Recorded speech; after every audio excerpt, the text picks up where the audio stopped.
안녕하세요. 남간사관학원입니다. 오늘 수업은 지역사회 간호학에 대한 내용이에요. 최근에는 성인 간호학 내용만 여러분에게 알려드렸었는데, 성인 간호학은 성인의 질병에 대한 원인, 그리고 증상, 그리고 그거에 대해서 어떻게 치료하고 간호할지에 대한 내용이에요. 그러다 보니까 좀 어려울 수 있고 약간은 지루할 수 있어요. 그래서 오늘은 지역사회 간호의 개요에 대해서 간략하게 알려드리기 위해서 이 영상을 준비해봤습니다.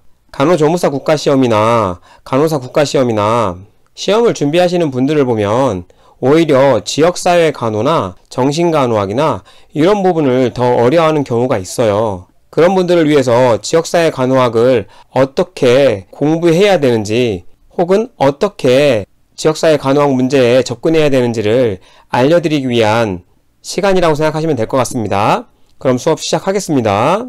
그래서 오늘 제가 준비한 내용은 지역사회 간호의 개요 및 이해예요. 그래서 처음으로 알려드릴 내용은 지역사회란 무엇일까에 대한 내용이에요. 지역사회라 하면 공통된 관심과 결속력을 가지고 상호작용을 맺고 있는 집단이라고 정의를 내리는 경우가 많고요.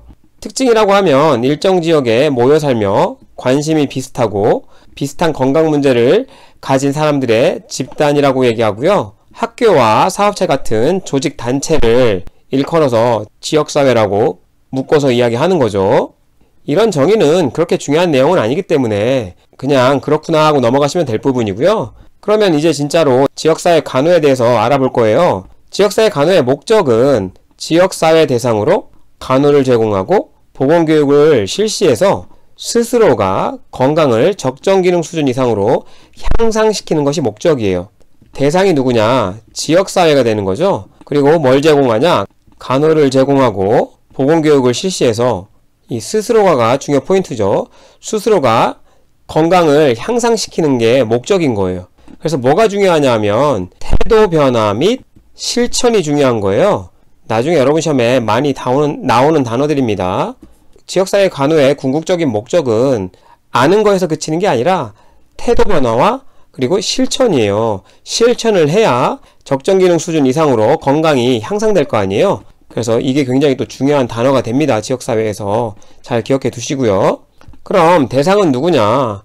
구체적으로 보면 개인이나 가족이 되고 지역사회가 대상이 될 수 있다는 거죠.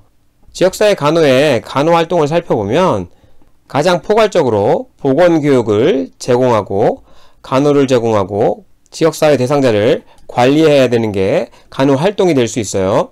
사업의 범위는 감염병 관리, 환경위생, 산업간호, 학교간호, 모자보건, 정신건강, 보건영양, 보건교육, 만성병 관리 등 굉장히 다양합니다. 이렇게 잠깐 보는데도 굉장히 개념들이 모호하잖아요. 이래서 여러분들이 지역사회 간호를 굉장히 힘들어하는 겁니다. 왜냐하면 지금까지 여러분들은 보통 질병의 기전이나 증상, 우리 치료, 간호 이런 내용만 공부했었고, 혹은 기본 간호만 공부하셨었어요. 그러다 보니까 이 지역사회 공부하게 되면 여러분이 굉장히 혼란스러울 수 있어요. 왜? 기존에 배웠던 내용이랑 굉장히 다르잖아요. 단어도 많이 다르지만 접근 방식 자체가 달라서 여러분이 좀 혼란스러울 수 있어요. 추후에 알려드릴 내용이지만 병원에서 이루어지는 여러분이 지금까지 배웠던 실기간호랑 이 지역사회 간호는 굉장히 다른 특징이 있습니다. 그래서 여기서 간략하게 하나만 알려드리고 갈게요. 병원에서 이루어지는 보통 실기간호라고 하죠. 여기에 주는 뭐냐? 질병의 치료예요. 질병의 치료가 주 목적이 되고요. 요즘은 퇴원 후 간호까지 신경을 쓴다고 하지만 보통은 퇴원 후 간호까지 신경을 쓰지만 보통은 이게 주라는 거 먼저 생각해 두시고요. 그러면 지역사회 간호는 뭐가 주냐? 질병의 예방이 굉장히 주가 되는 거예요. 질병 예방과 건강 유지 증진이 주가 되는 겁니다. 요걸 잘 생각하셔야 돼요. 병원의 대상은 환자들이에요. 병원에 찾아오는 대상은 환자. 지역사회의 대상은 아까도 언급드렸지만 개인이나 가족, 그래서 지역사회 전체가 대상자예요. 그러다 보니까 대상자 수가 월등히 지역사회가 많을 수밖에 없어요. 그런 많은 지역사회 대상자들을 이 병원처럼 디테일하게 챙길 수 있겠어요? 당연히 없습니다. 없다 보니까 질병이 오기 전에 예방하고 지금 건강한 사람들은 유지하고 지금 상태보다 더 증진하는 게 이 지역사회 간호의 쉽게 이야기하면 목적이나 목표가 되는 거예요. 그래서 이걸 잘 기억하시면 여러분 지역사회 간호 문제가 그렇게 어렵지 않게 됩니다. 나중에 여러분 시험 보실 때 지역사회 문제, 보건관리 쪽 이런 문제가 나오면 보통 희귀병 치료라든지 혹은 치료란 단어가 보통 답으로 잘 나오지 않습니다. 왜? 이 맥락이랑 어울리지가 않잖아요.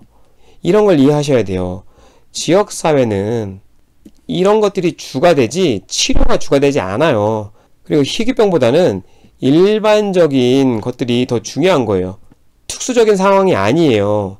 일반적인 상황에 대한 얘기를 많이 해야지 이 희귀병처럼 특수한 상황을 얘기하는 거는 병원 시스템이 더 맞는 거예요.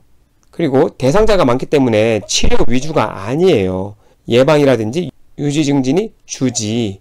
이 내용이 굉장히 중요합니다. 여러분 지역사회 간호를 풀려면. 그래서 이 개념을 잘 가지고 가셔야 돼요. 지역사회 간호는 이런 것이라는 개념을 잘 가지고 계시면 어이없는 틀린 지문을 고르시는 일은 별로 없을 거예요. 자, 그럼 이 정도 하고 그 다음 지역사회 간호사업의 기본 원리. 지역사회 간호사업은 개인보다는 가족이 사업의 기본 단위가 됩니다. 그래서 이 가족이 사업의 기본 단위가 된다는 거 시험에 좀 나올 수 있고요. 지역사회 간호는 굉장히 많은 대상자가 주다 보니까 가족을 기본 단위로 한다는 거예요. 개인을 기본 단위로 하면 얼마나 힘들겠어요. 대상자가 훨씬 더 많아지니까. 그래서 가족을 기본 단위로 본다는 거 좀 알고 계시고요. 지역사회 주민의 적극적인 참여가 무엇보다 우선된다는 거 여러분 시험에 엄청 잘 나오는 답입니다. 지역사회 간호사업은 당연히 지역 주민의 적극적인 참여가 굉장히 중요할 수밖에 없어요. 이 지역사회를 대상으로 하는 간호사업이기 때문에 주민의 참여가 없으면 실패할 가능성이 높기 때문에 굉장히 중요하다. 그리고 사업을 성공시키기 위해서 가장 중요한 것은 지역사회 진단에 의한 정확한 보건 실태를 파악하고 건강 문제를 정확히 확인하는 게 굉장히 중요합니다. 그래야 사업을 성공할 가능성이 높아질 거 아니에요. 그 다음 지역사회 문제점을 파악하기 위해서 담당 지역의 통계적 특성, 사회 환경, 지리 등을 당연히 잘 알아야 되겠죠. 이런 걸 잘 아는 게 지역사회 문제점 파악하는 데 굉장히 도움을 줄 테니까요. 그 다음 지역사회 간호 요구 중 가장 우선순위에 두어야 될 것은 뭐냐? 네, 지역 주민 다수에게 영향을 주는 것이죠. 왜? 대상이 지역 주민이다 보니까 다수에게 영향을 주는 것이 가장 우선순위예요. 그래서 이런 내용을 종합해보면 어떤 것이 중요하냐? 네, 지역사회 주민의 요구도가 굉장히 중요한 거예요. 이 지역사회의 주민의 요구도라는 것이 어떻게 보면 이 지역사회의 건강 문제일 수 있잖아요. 건강 문제가 발생할 수 있으니까 당연히 그거에 대한 지역사회 주민의 요구도가 상승할 수 있겠잖아요. 그래서 지역사회 주민의 요구도가 무엇보다 중요하고 이 지역 주민 다수에게 영향을 주는 것이란 말도 어떻게 보면 지역 주민의 요구도와 관련이 있고요. 이 지역사회 주민의 요구도에 맞춰서 간호사업을 실시해야 적극적인 참여가 당연히 잘 되겠죠. 그래서 지역사회 간호사업에서 굉장히 중요한 것 하나가 이 지역사회 주민의 요구도입니다. 이거에 기반해서 지역사회 간호사업을 시행해야 돼요. 그래서 이것도 여러분 시험에 굉장히 잘 나오는 답안 중에 하나입니다. 그 다음 임상간호와 지역사회 간호의 차이, 두 간호의 차이를 이해하셔야 여러분이 지역사회 간호 문제를 좀 수월하게 풀 수 있어요. 그래서 비교해보면 사업 대상은 누구냐? 임상간호에서는 당연히 개인이에요. 아픈 개인, 쉽게 얘기하면 환자죠. 지역사회 간호에서는 대상이 누구냐? 개인, 가족, 지역사회 대상 전체였잖아요. 그래서 지역사회 주민 전체가 대상자가 됩니다. 훨씬 대상자 수가 많죠. 대상의 종류는 주로 급성 환자, 물론 만성 환자일 수도 있어요. 하지만 보통 급성 환자가 병원을 자주 찾게 되잖아요. 그래서 급성 환자가 주 대상일 수 있고요. 지역사회 간호의 대상은 건강한 삶을 추구하는 주민 전체, 그래서 역시나 훨씬 많은 대상자가 있어요. 사업 목적은 건강 회복 및 안위 증진, 결국은 치료가 대부분 목적이라는 거예요. 반면에 지역사회 간호는 주민의 적정기능 수준 향상 혹은 자기건강관리 능력 향상, 그래서 지역사회 간호에서 굉장히 중요한 것 중 하나가 보건교육이에요. 보건교육이 여러분 그래서 지역사회 간호에서 굉장히 많은 문제로 출제될 수 있습니다. 그리고 보건교육을 하는 목적은 아까 앞에서도 설명드렸지만 태도 변화예요. 아는 거에서 그치는 게 아니라 태도 변화를 촉구하고 결국은 아는 내용을 실천하게 되는 거죠. 실천하게 되면 이렇게 되는 거죠. 주민의 적정기능 수준 향상, 건강관리 능력 향상이 되는 거죠. 이게 사업 목적이 되는 거예요. 그러다 보니까 치료가 주 목적이 아니라 질병 예방, 그리고 건강 유지, 좀 더 큰 개념으로 증진까지, 지금의 건강을 유지하는 것에서 끝나는 게 아니라 증진까지가 지역사회 간호의 목적이 되는 거죠. 사업의 주체는 누구냐? 임상간호는 민간이거나 혹은 국공립 의료원도 있으니까 이런 부분도 있을 수는 있지만 어쨌거나 병원이 임상간호의 보통 주체가 되는 거고요. 지역사회 간호의 주체는 정부기관 및 지역사회 주민이 되는 거죠. 정부기관이 당연히 지역사회 간호의 주체가 될 수 있어요. 하지만 지역사회 주민을 빼고는 지역사회 간호사업의 주체를 이야기할 수가 없는 거죠. 굉장히 중요한 게 지역사회 주민이기 때문에 지역사회 간호에서는 사업 주체에 지역사회 주민도 들어갑니다. 그리고 이용되는 시설은 임상간호는 당연히 병원 시설이고요. 지역사회 간호는 가정이 될 수도 있고 보건소가 될 수도 있고 기타 지역사회 시설이 될 수도 있는데 주로 행하는 곳은 보건소죠. 그래서 여러분이 지역사회 간호를 공부하실 때 보건소가 굉장히 중요한 사업을 수행하는 주체예요. 그래서 지역사회 간호하면 보건소를 떠올리면 여러분이 어떤 것들이 지역사회 간호에 속하는구나를 알 수 있어요. 보건소에서 하는 모든 것들이 지역사회 간호가 될 수 있는 거기 때문에 그렇죠. 보건소는 치료 위주가 아니잖아요. 이런 걸 떠올리다 보면 조금 여러분 지역사회 간호에 대한 이해가 조금 쉬울 수 있어서 이렇게 말씀드리면서 넘어가고요. 사업성과는 임상간호는 병원에서 치료받으면 곧바로 나올 수도 있고 그러다 보니까 결과가 굉장히 빠르게 쉽게 나타나요.